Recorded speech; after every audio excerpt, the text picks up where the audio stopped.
안녕하세요. 저에게 일어난 아주 굴욕적이고 치욕스러운 일을 한번 풀어볼까 싶어서 이렇게 사연을 써내려가게 되었습니다. 자수성가의 표본인 우리 엄마에게서 태어난 저에게 이런 바보 같은 일이 생기다니. 정말 제가 아빠를 닮았다는 엄마의 말을 뼈저리게 실감하게 된 계기였습니다. 얼마나 제가 바보처럼 굴었는지 궁금하시죠? 지금부터 아주 경악스러운 이야기를 하나하나 풀어가 보도록 하겠습니다. 지금 저는 나이를 40이나 먹은 여자입니다. 제 나이 40살에도 아직까지 가장 존경하는 사람을 말하라 하면 우리 엄마라고 말할 만큼 저는 우리 엄마가 참으로 대단하고 존경스럽습니다. 어린 시절 아버지께서 불운한 사고로 돌아가신 뒤 엄마는 보상금이랍시고 받은 그 돈을 들고 음식 장사를 시작하셨습니다. 그 음식 장사가 나름 대박이 터지는 바람에 집 근처에 4층짜리 상가 건물을 하나 구매하실 수 있었습니다. 건물주가 되자마자 음식 장사는 이제 지긋지긋하시다면서 권리금 두둑히 받으시고 가게를 팔아버리셨습니다. 그리고 그 돈으로 저를 키워나가시며 임대업을 꾸준히 하셨고 지금은 본인 건물을 청소하시며 사는 게 낙이신 분이었죠. 제가 엄마 나이 40에 얻은 늦둥이 딸이라 더 귀하게 키우고 싶었다고 아직도 고생했던 지난 과거를 미안해하시는 분이었습니다.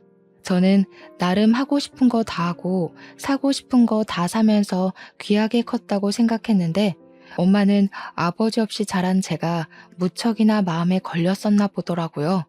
시간이 흘러 제 나이가 30이 되었을 쯤 저는 지인의 주선으로 한 소개팅을 통해 한 남자를 알게 되었습니다. 평소에 저를 예쁘게 봐주시던 직장 선배의 소개였는데 상대방 남자 쪽에서 제 사진을 보고 한 번만 소개해달라고 몇 번을 졸랐다고 하더라고요. 소개팅 자리에 간곡한 부탁으로 나가게 되었고 상대방 쪽에서 적극적으로 나오니까 저도 그 분위기에 휩쓸려서 몇 번 만남을 가지게 되었습니다. 그러다가 진지하게 저에게 만나보고 싶다는 의사를 밝혔고 당시 연애를 오랜 시간 쉬고 있었기에 저도 한번 만나보는 게 나쁘지 않겠다 싶었죠. 그때는 그 사람에 대한 콩깍지가 꽤 쓰여서 그 만남 자체가 행복하고 즐거웠습니다. 연애를 시작하고 더 많은 것들을 알게 되었는데 남자친구가 그때 외제차 딜러 일을 하고 있었어요. 그쪽 분야에는 관심이 없었기 때문에 잘 몰랐는데 외제차 딜러 수입이 들쑥날쑥한 구조로 되어 있더라고요. 판매가 많을수록 인센티브를 받을 수 있는 구조였는데 기본급은 최저시급에 아주 조금 못 미치는 수준이었습니다. 그러니까 한마디로 차를 팔지 않으면 손가락을 빨아야 하는 달이 있을 정도였고 언변이 없는 사람들에게는 혹독한 직업이기도 하다는 이야기였죠. 그럼에도 불구하고 남자친구는 외제차를 구매하는 사람들이 거의 대부분 돈이 많은 사람들이라는 이유로 사치를 즐겼습니다.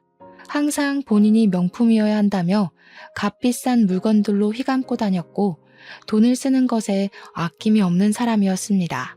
저는 자수성가한 어머니 밑에서 평생을 자랐기 때문에 돈 10,000원을 써도 꼼꼼하게 가계부에 기입을 하고 옷 하나를 구매해도 몇 번이나 고민한 후에 결제를 했거든요. 남자친구와는 완전히 다른 소비 성향을 보였었죠.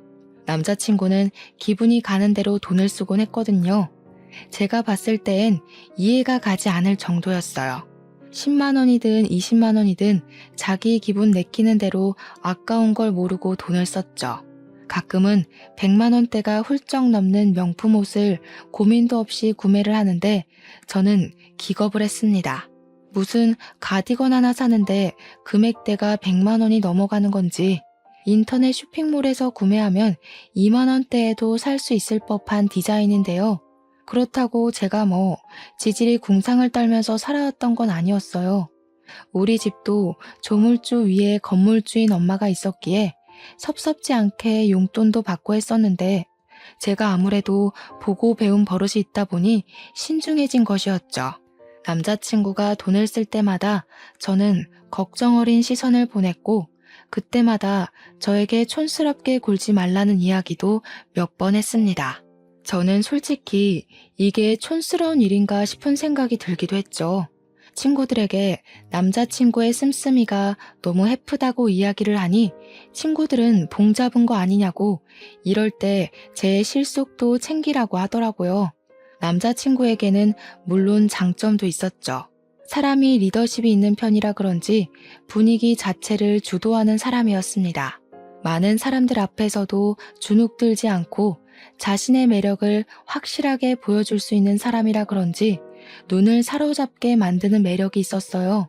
저희가 연애를 시작하고 한 3개월쯤 되었을까? 둘이서 분위기 좋은 바에 가서 술을 한잔하고 집에 가려고 하는데 이상하게 아쉽더라고요. 연애에 한창 불이 붙었던 시기이기도 하고 사실 누구나 초반 3개월까지는 1분 1초라도 더 함께 있고 싶곤 하잖아요. 이 사람이랑 떨어지기 싫다, 붙어 있고 싶다 그런 생각이 들었을 때였고 무엇보다 둘 다 성인이잖아요. 한두 살 먹은 어린애도 아닌데 남 눈치를 보면서 서로 밀고 당기게 할 시기도 아니었고요. 이대로 집에 가면 안 되겠다 싶은 생각에 남자친구한테 한 잔 더 할래? 하고 물어봤어요. 늦은 시간이기도 했고 버스, 지하철 막차 시간이 다가오고 있었기에 많은 뜻을 지니고 있었죠. 근데 남자친구가 그러더라고요. 오늘 술을 마시고 들어간다고 집에 이야기를 했더니 어머님께서 너무 취하지 말고 집으로 돌아오라 했대요. 어머님이 직접 집까지 잘 오라고 이야기를 했기에 외박은 힘들 것 같다고 하더라고요. 남자친구네 어머님께서 몸이 좀 안 좋다는 이야기는 몇 번 들었던지라 저도 더 잡지 못했죠. 너무나도 아쉬웠지만 남자친구네도 저희 집 사정이랑 비슷하게 홀어머니 모시고 살고 있었던 터라 이해를 했죠. 부모님께서 일찌감치 이혼하셔서 어머님이 남자친구를 혼자 키웠다고도 했고 몸도 안 좋으시고 제가 양보를 할 수밖에 없는 상황이라 보내주었습니다. 가정 환경이 비슷하다는 건 어찌 보면 상당한 장점이었어요. 서로를 더 동하게 하는 구석이 있고 위로하는 느낌도 있었거든요.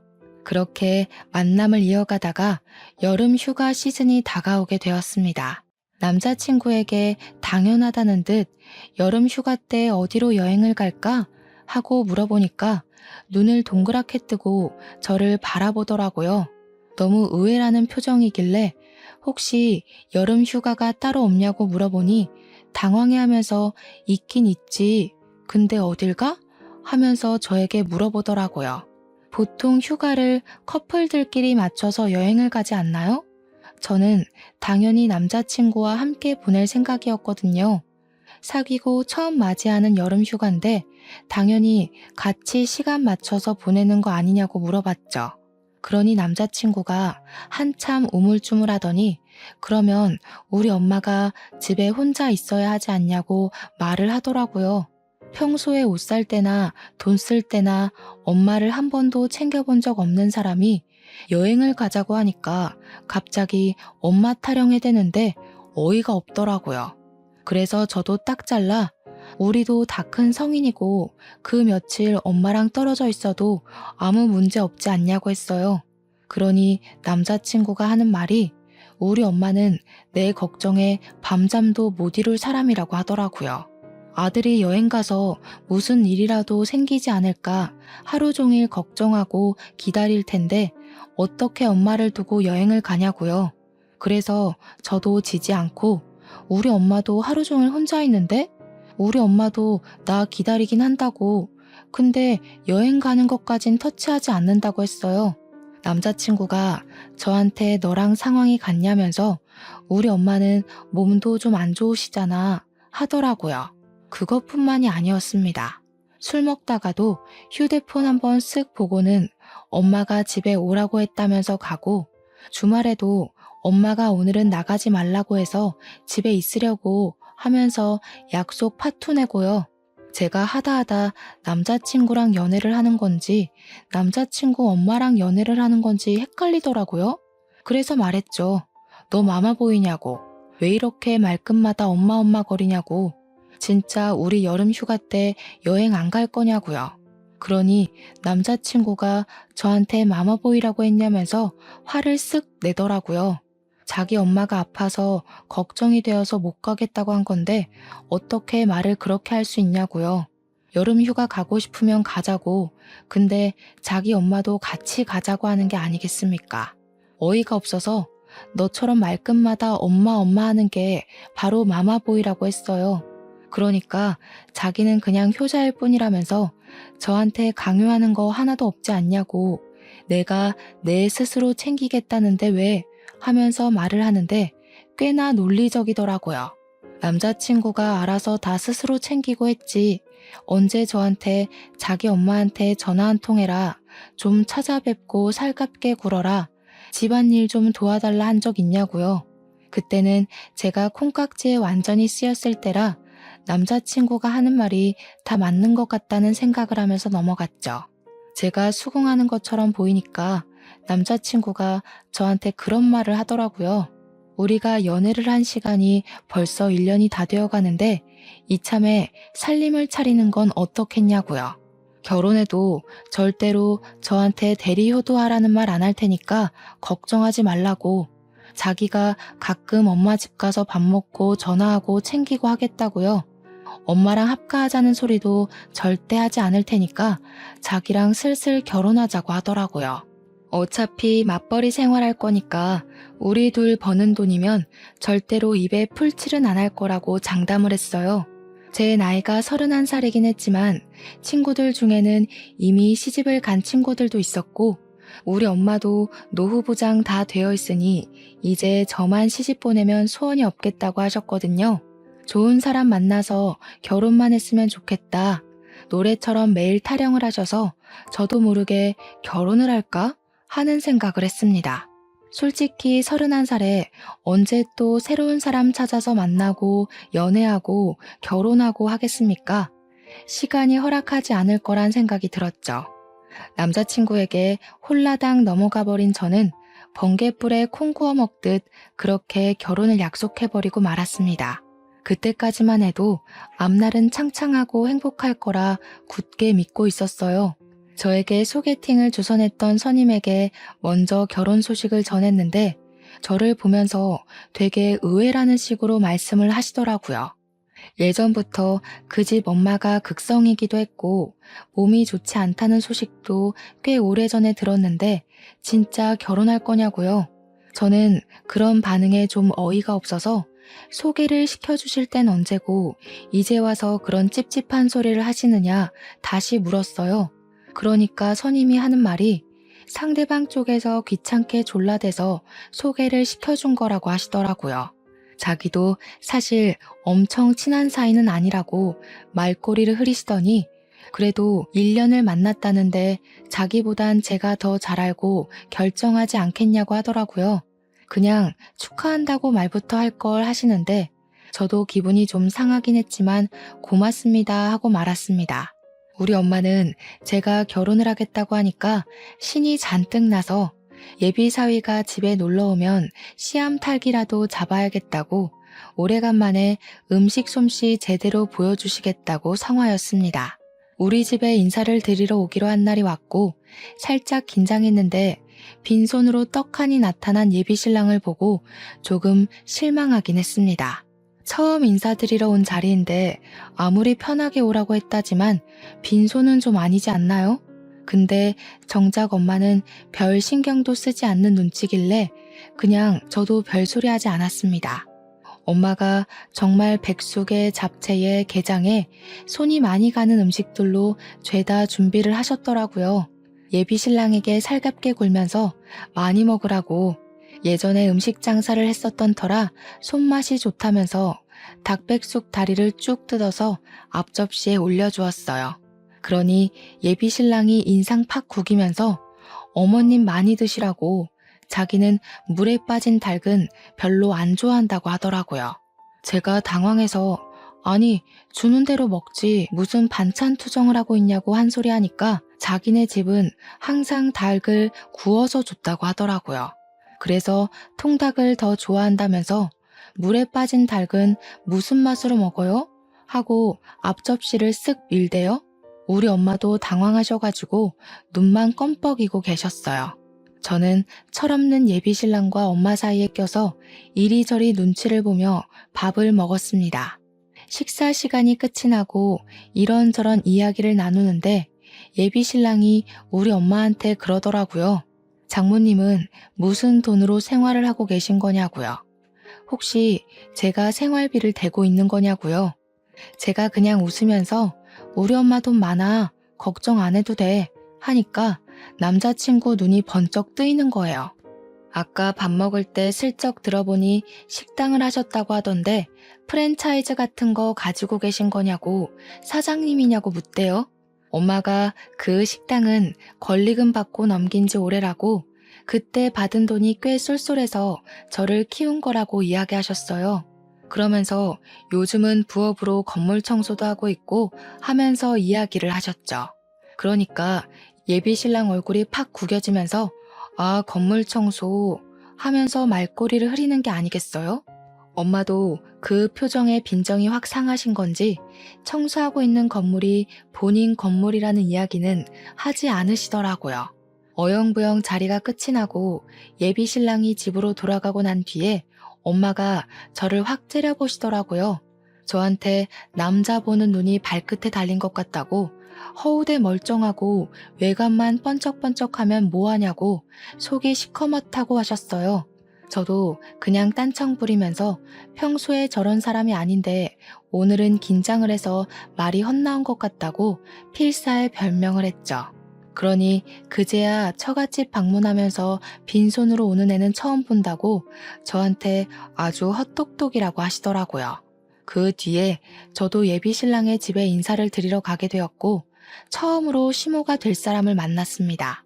저를 보자마자 아가씨가 우리 아들이랑 연애한다는 아가씨구나 하시면서 결혼하고 싶다고 하고 물어보시더라고요. 제 손을 잡으면서 우리 아들이 내 손에서 오냐오냐 자라서 맞춰줄 게 한두 가지가 아닐 텐데 고생하겠네 하시는데 첫인상이 너무 좋으셨어요. 이런저런 이야기를 하다가 문득 그런 생각이 들더라고요. 분명 몸이 몇 년 전부터 안 좋으시다고 했는데 아픈 기색이 아무리 봐도 전혀 보이질 않더라고요. 식사 자리에서 밥도 고봉밥으로 퍼서 쩝쩝 소리를 내시며 정말 입안 가득 채워 드셨거든요. 저도 궁금하긴 했던 터라 어머님 이 말로는 몸이 많이 안 좋으시다고 하던데 어디가 아프신 거냐고 물어보았죠. 갑자기 밥 먹다 말고 저를 확 치켜뜬 눈으로 보시더니 왜? 내가 어디 아프면 갖다 버리려고? 하시는 거예요. 지금이 무슨 고려장 시대도 아니고 제가 갖다 버리긴 어디다 갖다 버리겠습니까? 저도 너무 놀라서 아니라고 도와야 할 일이 있을까 싶어서 미리 여쭈어 보는 거라고 했죠.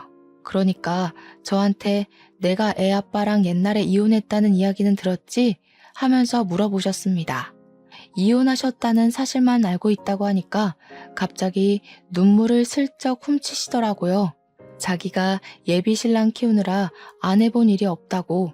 그러니 이 나이 먹고 관절 하나하나가 쑤시고 아프다고 매일같이 정형외과에 가서 물리치료를 받고 한의원에 가서 침을 맞고 하신다는 거예요.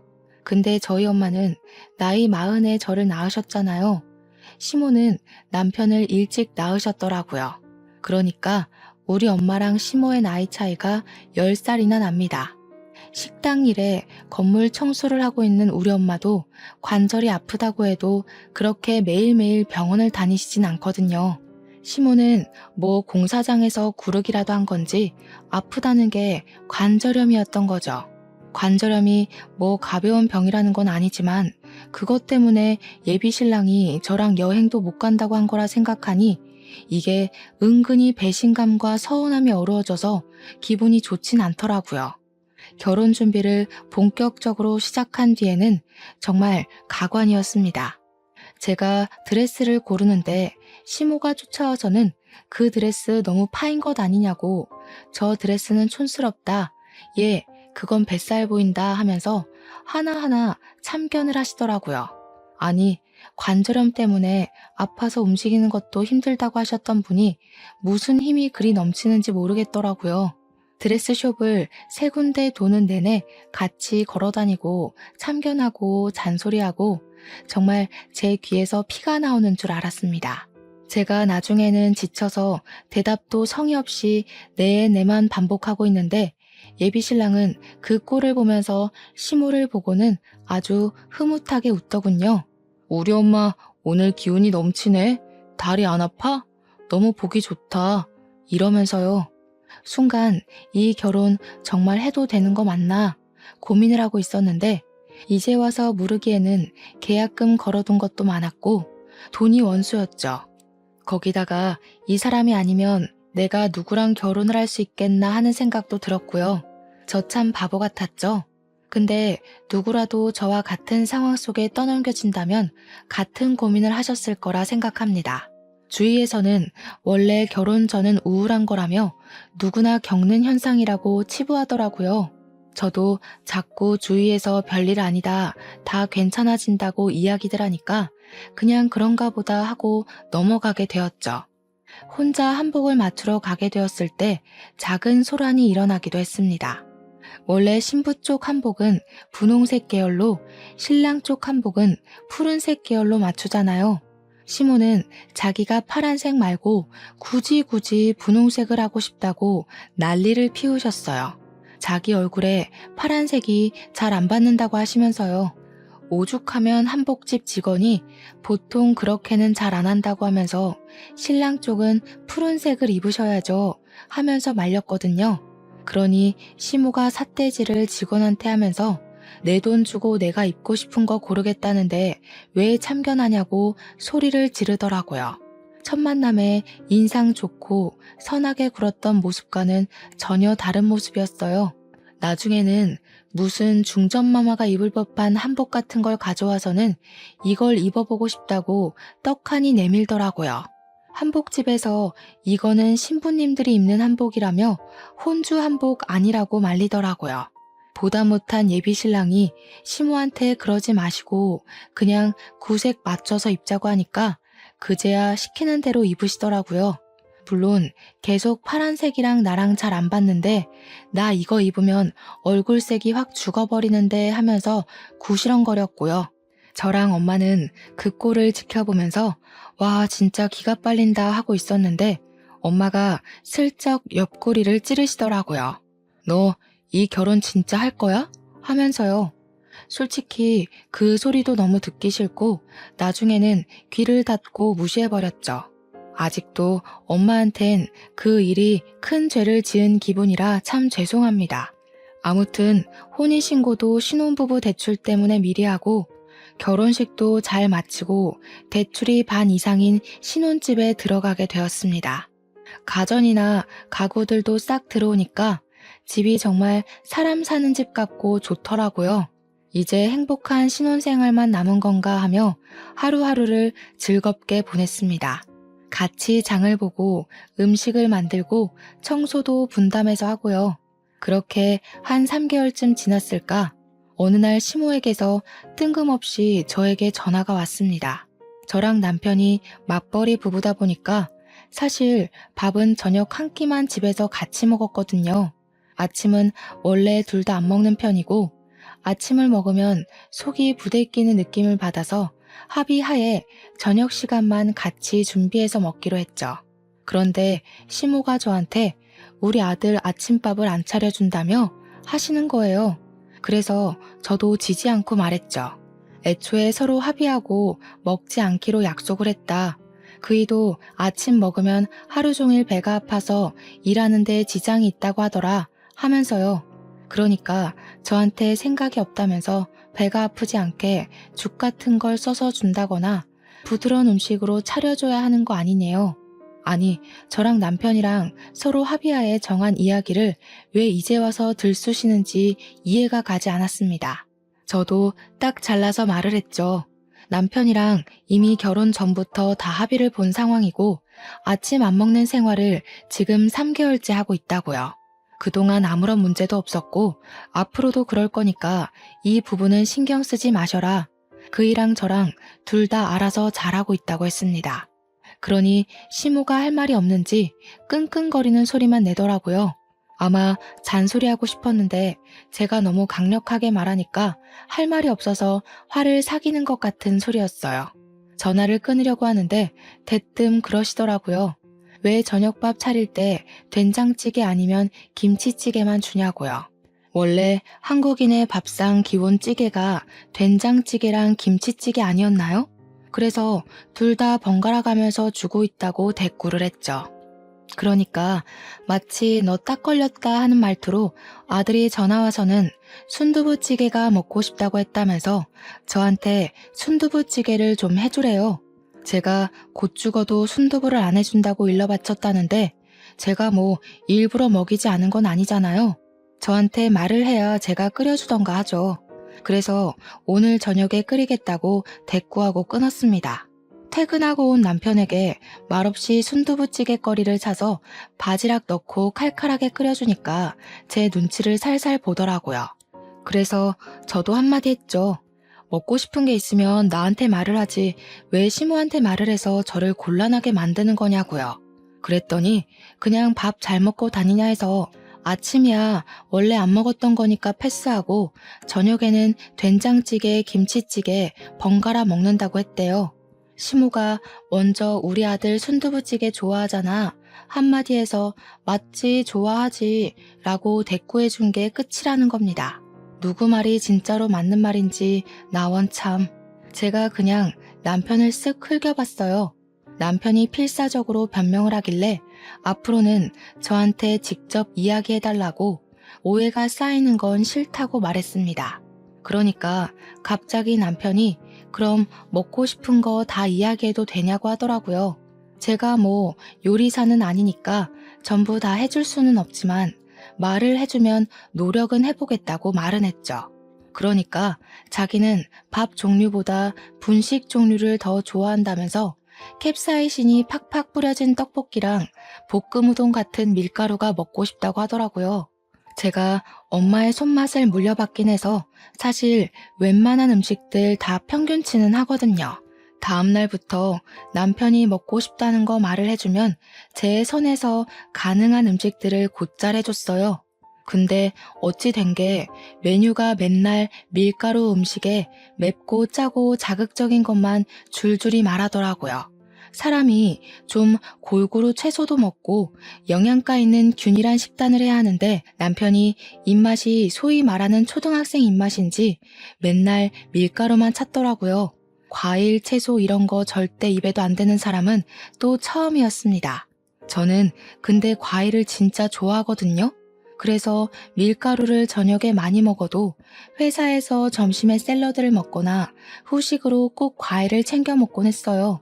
우리 엄마가 식당 하실 때 저한테 항상 골고루 편식하지 말고 밥을 먹어야 한다고 습관을 들이셨거든요. 저는 나름 균형을 맞추려고 노력했고 남편은 점심에도 맨날 돈가스랑 제육볶음만 먹는 것 같았어요. 그러다가 배변 활동에 문제가 생기고 말았던 거죠. 극심한 변비에 고통스러워하더니 나중에는 병원에 가서 관장을 해야 할 정도까지 이르렀습니다. 배가 아프다고 대굴대굴 오밤중에 구르고 난리가 나서 맹장인 줄 알고 급하게 응급실에 갔더니 배에 가스가 가득 찼다는 겁니다. 한마디로 변을 보지 못해서 배가 아픈 거라며 관장을 하고 가라고 하더라고요. 제가 다 부끄러워서 혼이 났네요. 아무튼 관장까지 했는데도 정신 못 차린 남편은 맨날 떡볶이 해줘, 라면 끓여줘, 아기찜 해줘 하더라고요. 그렇게 맵고 짜고 밀가루만 처먹다가 결국 우리 남편은 치질에 걸리게 되었고 하루 종일 아프다 하더니 결국 수술까지 하게 되었습니다. 결혼을 했으니까 여름 휴가는 해외여행을 가볼까 하고 계획을 짜놨었는데 남편이 치질 수술을 해야 한다는 이야기를 하자 완전히 절망하고 말았죠.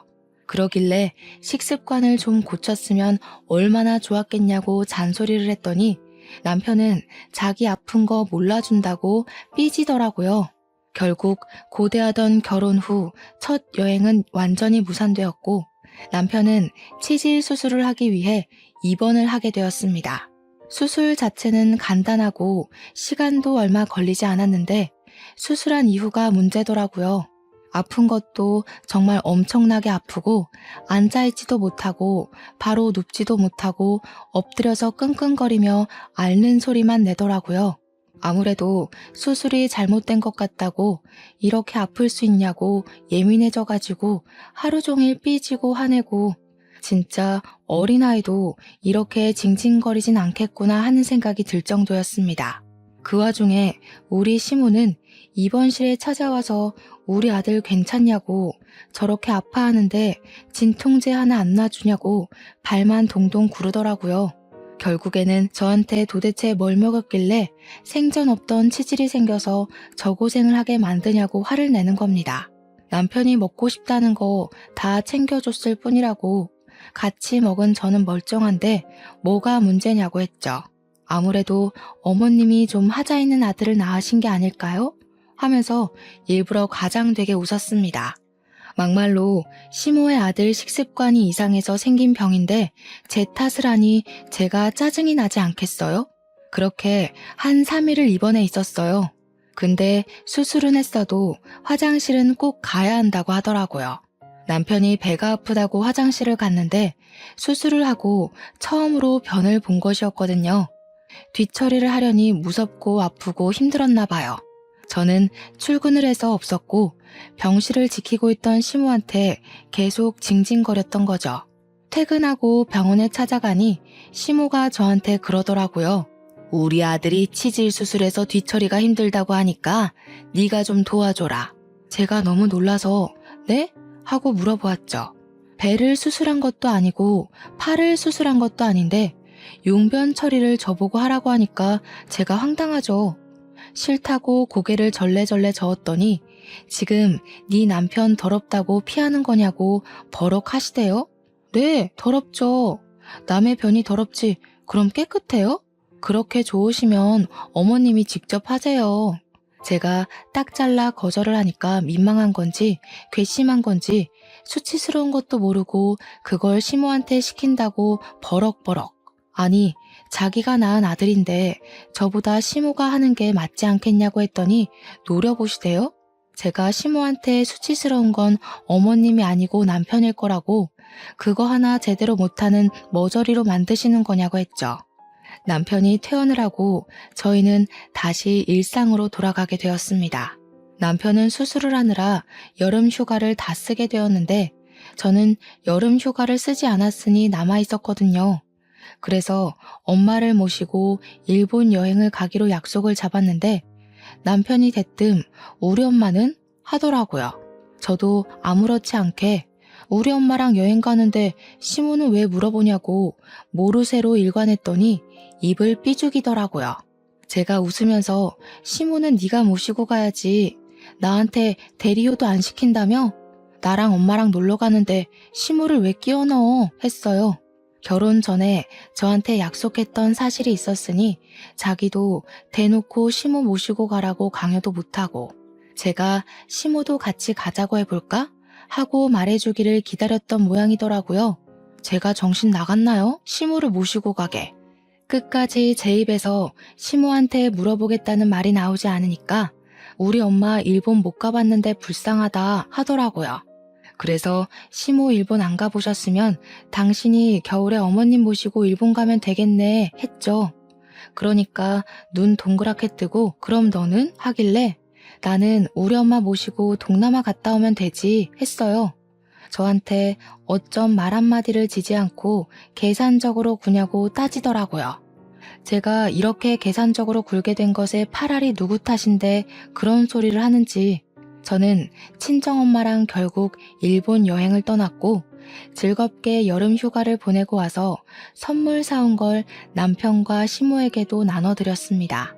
근데 시모가 저를 보자마자 일본 여행 재미있었냐고 네 남편이랑 나 두고 가니까 즐겁지? 하면서 비꼬더라고요.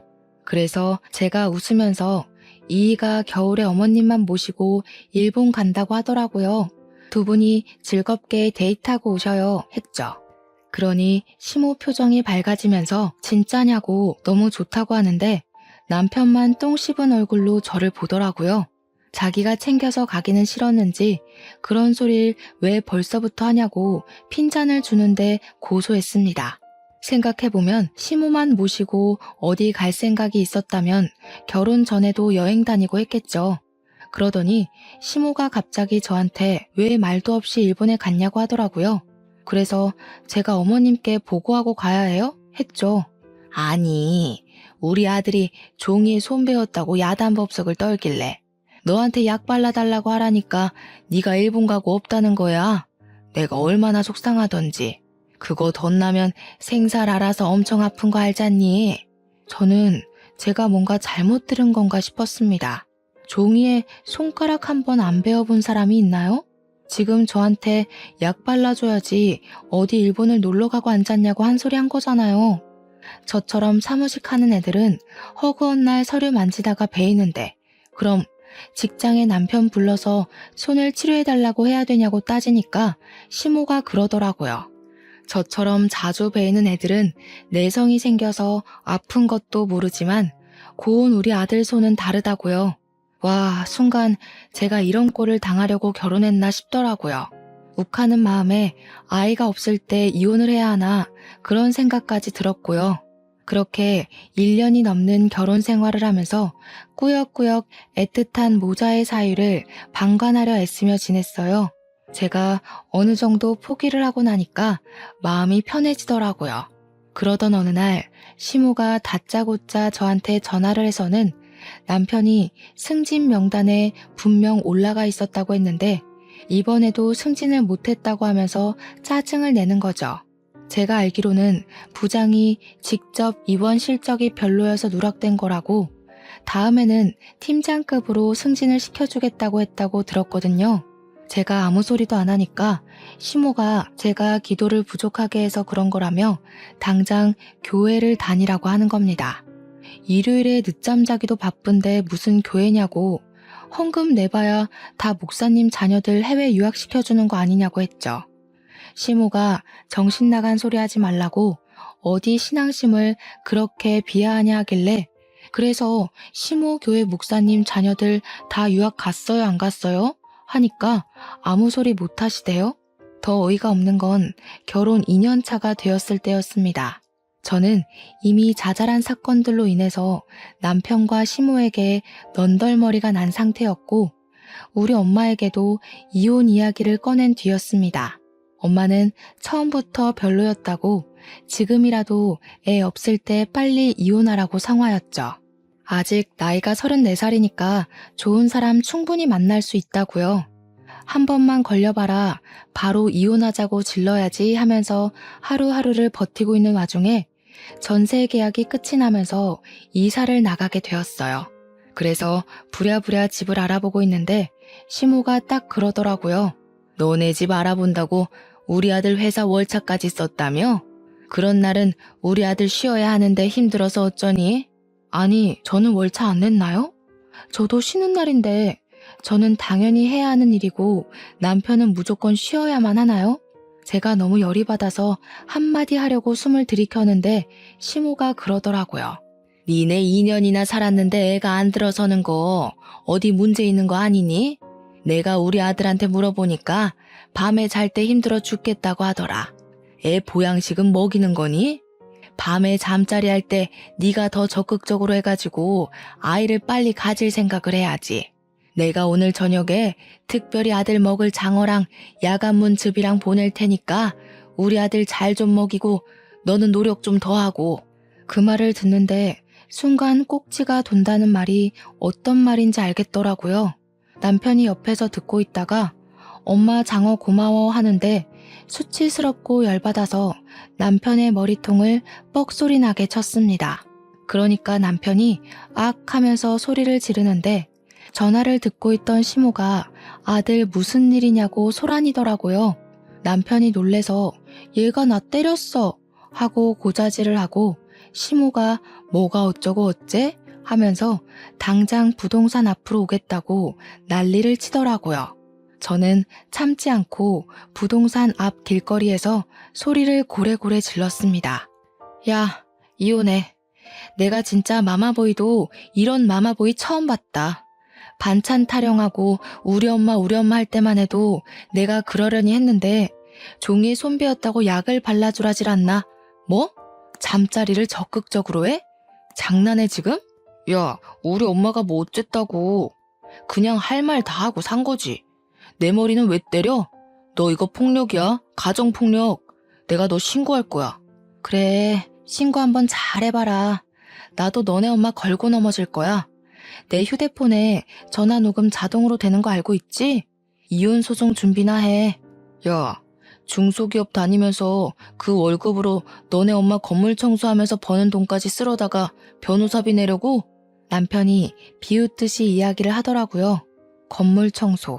우리 엄마가 오죽 사위 새끼가 마음에 차지 않았으면 그 건물이 자기 거라는 말도 안 했을까요? 제가 깔깔 웃으면서 대꾸해줬죠.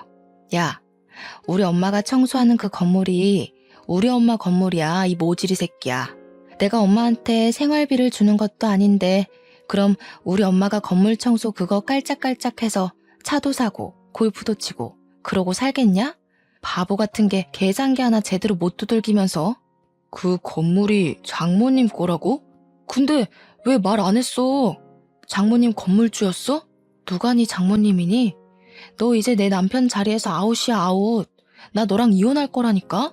거기서 남편이랑 실랑이를 벌이고 있는데 진짜로 시모가 저 멀리서부터 야, 이 죽이려나 하면서 달려오더라고요. 제가 손 쓸 시간도 없이 제 머리채를 잡고 흔들고 난리가 났죠. 길거리였으니까 부동산 사장님도 나오고 지나가는 사람들도 어떡하냐며 구경하고 사진 찍고 동영상 찍고. 근데 저는 일부러 피하지 않고 다 맞아줬어요. 그게 증거가 되지 않겠습니까? 주변의 신고로 경찰이 도착했고 고발하겠다고 강력 주장까지 했습니다.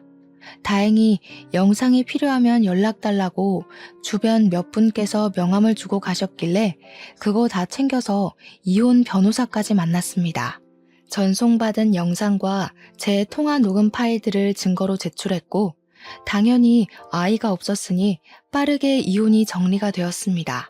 이혼 도장 쾅 찍히고 나니 전 남편이 우리 엄마를 찾아와서 왜 건물주라고 말 안 했냐고 사기 결혼 아니냐고 헛소리를 해대더라고요. 우리 엄마가 당신 누구냐고 모른 척하니까 다시 저랑 합칠 거라고 자기가 잠깐 실수한 거라고 했대요. 저희 엄마한테 제 마음 좀 돌려주라고 딸 이혼이로 살게 할 수 없지 않냐고 했다면서요.